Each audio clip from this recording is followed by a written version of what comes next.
बड़ी जल्दी आप इन्फ्लुएंस हो जाते हैं लोगों से, नेगेटिविटी से। किसी ने बुरा कह दिया, किसी ने अपमान कर दिया, किसी ने नीचे गिरा दिया, आप तुरंत इन्फ्लुएंस हो गए। आपको लगा कि उसने मेरा अपमान करा, उसने मुझे बुरा कहा, मैं कोई बुरा हूँ।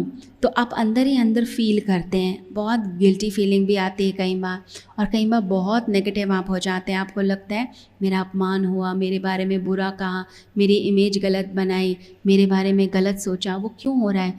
उस व्यक्ति के विचार आपके ऊपर असर क्यों डाल रहे हैं? उस व्यक्ति के विचार आपके ऊपर असर इसलिए डाल रहे हैं क्योंकि आपका आभा मंडल स्ट्रांग नहीं है, आपके आसपास ब्रह्म कवच नहीं बना हुआ, आपके आसपास वो एक शक्ति आपने नहीं बनाई जिसके कारण कोई भी विचार, कोई भी व्यक्ति आपके अंदर प्रवेश करता है और आपको दुखी करना शुरू कर देता है।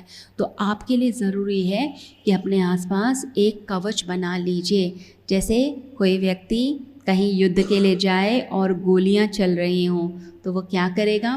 तो वो अपने ऊपर बुलेट प्रूफ एक जैकेट पहन लेता है जो गोलियों से उसकी रक्षा करती है। तो ऐसे ही दुनिया का अपमान, दुनिया की बातें, दुनिया के शब्द, उनसे बचने के लिए और नेगेटिविटी से बचने का तरीका क्या है कि आप भी परमात्मा का कवच धारण कर लीजिए। परमात्मा का कवच आपके ऊपर रहेगा, फिर किसी की बात का भी असर आपके ऊपर होना नहीं है और कोई फ़र्क नहीं पड़ेगा। आपको लगेगा कोई बात नहीं, शायद उसका मूड ख़राब होगा इसलिए उसने ऐसा कह दिया, मुझे पता है मैं क्या हूँ, मुझे किसी के सर्टिफिकेट की ज़रूरत नहीं, मुझे किसी की वैलिडेशन की ज़रूरत नहीं। कोई व्यक्ति क्या सोचता है ये उसके अपने विचार हैं, मैं क्या हूँ ये मैं जानता हूँ, मेरी सत्ता क्या है, मैं क्या हूँ। तो अपनी आत्मा में दृढ़ रहता है, अपने आप में दृढ़ रहता है। तो ऐसी चीज़ हमें अपने आसपास बनानी है।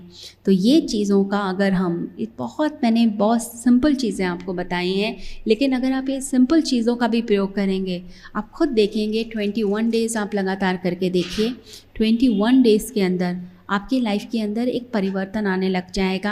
आपका मन, आपका शरीर, आपका व्यक्तित्व, आपका बात करने का तरीका, आपका बिहेव करने का तरीका सब बदलेगा। और जो बहुत लो फ्रिक्वेंसी के विचार आते हैं, बहुत नीचे विचार आते हैं, जो गड्ढे में लेके जाते हैं, वो सब आपके पास से हटने लगेंगे। सारी दीनता, सारी अंदर की घुटन, फ्रस्ट्रेशन, वो सब निकलने लगेगी। आपके अंदर एक शांति आएगी, एक चिरस्थायी शांति। सिर्फ ऐसा नहीं कि मंदिर में बैठ के शांति हो, सिर्फ ऐसा नहीं सत्संग में शांति हो, फिर ऐसी शांति जो 24 घंटे आपके साथ रहे, क्योंकि वह आपका स्वभाव है, आप अपने स्वभाव में जिएंगे। तो इन बातों का हमें ध्यान रखना है। तो पहली चीज़ अपना आत्मसंवाद ठीक कीजिए, दूसरी चीज़ अपनी वाणी आपने अच्छी रखनी है, तीसरी चीज़ अपने आसपास एक ऐसा सुरक्षा कवच बनाइए कि उस सुरक्षा कवच, उस घेरे को भेद कर कोई भी अंदर प्रवेश नहीं कर पाए।